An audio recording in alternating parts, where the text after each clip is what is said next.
Welcome. 1.2 Andro Class and the Lion Standard 8 English Workshop produced by Amol Sir Shri Bhairanath Vidyalay Valavne. Question first A. Match the phrases in column A with their meaning in column B. Column A मधील phrases जे आहेत त्यांच्या जोड्या जुळवायच्यात. Column बी मध्ये त्यांचा अर्थ देण्यात आलेला आहे. Column A looking out for चा शोध घेणे, फेस टू फेस समोरासमोर, सुमन ऑफ करेज धाडस एकवटवणे, रेज मेल्टेड राग वितळणे, बी मूड बाय भावनेने भारावणे. कॉलम बी ए अँगर reduced, B return slowly, trying to search for, filled with soft feeling, try to be brave in front of each other. Looking out for चा शोध घेणे, answer is trying to search for, face to face समोरासमोर, answer is in front of each other. summon of courage धाडस एकवटवणे, answer is try to be brave. rage melted राग वितळणे, anger reduced. B mood by भावनेने भारावणे, the answer is filled with soft feelings. B read the following sentences from the story. गोष्टीमधून पुढील वाक्य वाचा. They were bound by law to obey their master. Second question, second sentence, the kind man bound up the lion's injured paw. Third, the lion bounded towards Androclus again. The word bound carries three different meanings in each of the sentence. वरील तीन वाक्यामध्ये bound या शब्दाचे तीन वेगवेगळे अर्थ आलेले आहेत. रश्ड फॉरवर्ड पुढे जाणे, फोर्स टू फॉलो एखादी गोष्ट फॉलो करण्यासाठी फोर्स करणे, टाइड अप बांधणे. Put the correct letter A oblique B oblique C in the boxes according to the proper meaning. तर योग्य अर्थाच्या पुढं ते आपल्याला लिहायचे आहेत. बाउंड बाय लॉचा अर्थ खालील तीनपैकी rushed forward, force to follow, tied up या तिन्हीपैकी जो होतो त्याचं आपल्याला ए बी सी शेजारी लिहायचं आहे. आता बाउंड बाय लॉ त्याचा अर्थ होईल फोर्स टू फॉलो, म्हणजे उत्तर येईल B. The kind man bound up the lion's injured paw. Bound up याचा अर्थ होईल C tied up. The lion bounded towards Androcles again याचा अर्थ होईल रश्ड फॉरवर्ड, त्यामुळे उत्तर येईल A. C now translate each of the three sentences A B C into your medium of learning. तर तुम्ही ज्या माध्यमातून शिकता त्यामध्ये त्या तीन वाक्यांचं, आत्ताच बी मध्ये आपण पाहिलेली जी तीन वाक्य आहे त्यांचं भाषांतर करायचं आहे. म्हणजेच आपल्याला मराठीत भाषांतर या तीन वाक्यांचं करायचं आहे. पहिलं, they were bound by law to obey their master. त्यांना त्यांच्या मालकाचे नियम पाळणे कायद्याने बंधनकारक आहे. दुसरं वाक्य, The kind man bound up the lion's injured paw. त्या दयाळू माणसाने सिंहाचा जखमी पंजा घट्ट बांधला. 3. The lion bounded towards Androclus again. सिंहाने अँड्रोक्लस कडे पुन्हा झेप घेतली.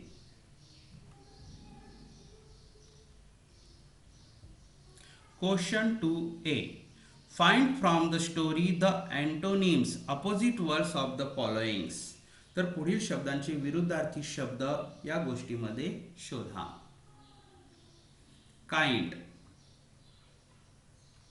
the correct answer is cruel. Slave, master. Punishment, reward. Tender, tough. Poor, आता इथे वेल्दी आलेला आहे गोष्टीमध्ये त्यामुळे आपल्याला वेल्दी घ्यावा लागेल. High, low, unbound, bound, happy, unhappy.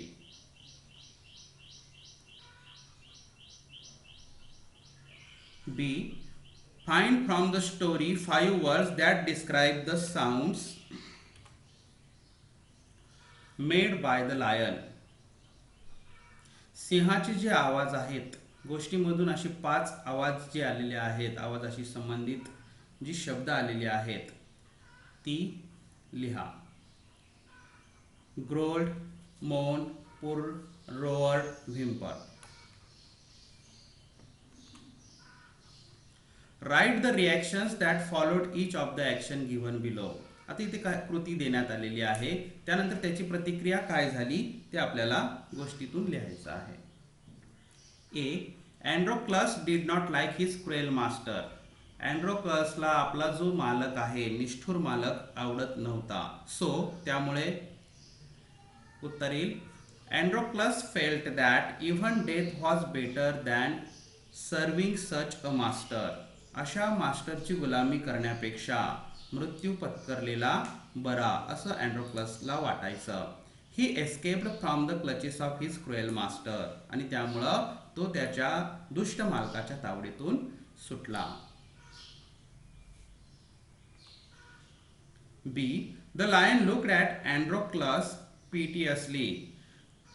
तर तो जो सिंह आहे त्याने अँड्रोक्लसकडे दयाळूपणे पाहिलं. सो त्यामुळे अँड्रोक्लस पॉज्ड. अँड्रोक्लस थांबला. Then he moved very cautiously towards the lion. त्यानंतर तो अतिशय काळजीपूर्वक त्या सिंहाकडे चालू लागला. देन अँड्रोक्लस सॉ दॅट द लायन्स पॉ वॉज वाउंडेड. आणि तेव्हा त्याच्या असं लक्षात आलं की जो सिंह आहे त्याचा पंजा जखमी झालेला आहे, सोअर अँड सॉलन, आणि त्यातून रक्त वाहत आहे. अँड्रोक्लस बँडेज द लायन्स इंज्युअर्ड पॉ. अँड्रोक्लसने त्याला त्या सिंहाचा जो जखमी पंजा होता तो त्याला बँडेज केलं. त्यामुळं the lion then licked his arm. त्यानंतर काय घडलं तर सिंहाने त्याचं जी बाहू आहे, भुजा आहे, ते चाटायला सुरुवात केली. As if to show gratitude. आणि त्यातून त्याने कृतज्ञता व्यक्त केली. D. A hungry furious lion was released into the arena. So तर तो जो भुकेला बेफान असा सिंह होता तो अरेनामध्ये त्याला मुक्त करण्यात आलं. त्यानंतर काय घडलं? Androcles was filled with fear. Androcles खूप घाबरला सिंहाला पाहून. But he put up a brave front. परंतु त्याने धाडस एकवटवलं. E. The lion reached Androcles and.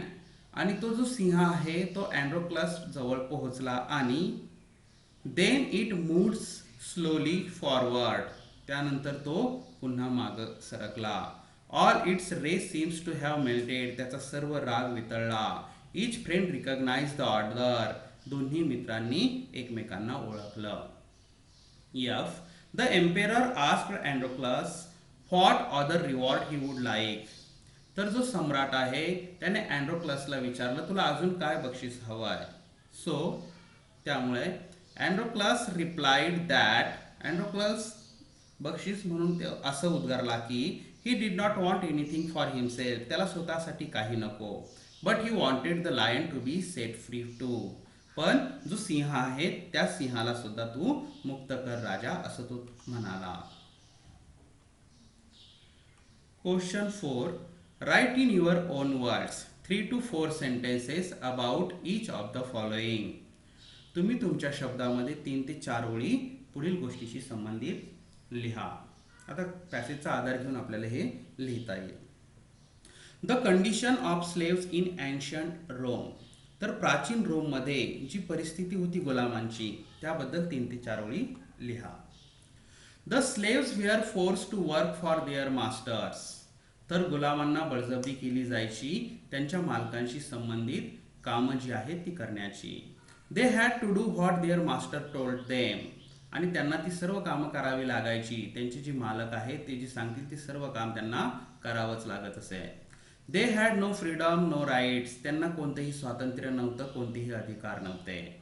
Even when they were unhappy. जरी ते दुःखी असले तरीही विथ देअर मास्टर, आपल्या मालकासोबत. दे कुड नॉट लिव्ह हिम, आपल्या मालकाला सोडून त्यांना जाता येत नव्हतं. दे वेअर बाउंड बाय लॉ, कायद्याने ती पूर्णपणे बांधले जायचे. टू ऑबे देअर मास्टर, जो मालक आहे तो जो आज्ञा करील ती त्यांना पाळणं बंधनकारक होतं. How ever wicked he might be, कितीही मालक दुष्ट असला तरी त्याचं काम ऐकणं बंधनकारक होतं. क्वालिटीज ऑफ अँड्रोक्लस, अँड्रोक्लसची गुण वैशिष्ट्ये आपल्याला आता इथे लिहायची आहेत 3 ते 4 ओळीत. Androcles was a very kind man, खूप दयाळू होता Androcles. He is very helpful, खूप मदत करणारा होता. ही वॉज काइंड, अतिशय दयाळू होता. कोऑपरेटिव्ह, मदत करणारा होता. अंडरस्टँडिंग, समजून घेणारा होता. सेन्सिटिव्ह, भावना समजणारा होता. ब्रेव्ह, करेजियस, शूर, धीट होता. अँड फ्रेंडली बाय नेचर, आणि मैत्रीपूर्ण नातं अशा प्रकारच्या स्वभावाचा तो होता. तिसरा, even wild animals can be our friends, रानटी प्राणी सुद्धा आपले मित्र होऊ शकतात का? Yes, even wild animals can be our friends. हो हो, या गोष्टीवरनं तर आपल्याला वाटतंय रानटी पशु सुद्धा आपले मित्र होऊ शकतात. They have also feelings as well as emotions, त्यांना सुद्धा भावना असतात आपल्यासारख्या. इफ वी हेल्प देम, आपण जर त्यांना मदत केली तर they will not cruel with us, ते आपल्याशी निष्ठुर वागू शकत नाहीत. They know how to give reaction to our action, आपण जर एखादी कृती केली तर त्याला प्रतिकृती जी आहे ती कशी द्यायची हे त्यांना माहिती आहे. If we treat them friendly, जर आपण प्राण्यांशी मैत्रीपूर्ण वागणूक जर त्यांना दिली, they can be our friends, ते नक्कीच आपले मित्र होऊ शकतात. Thank you.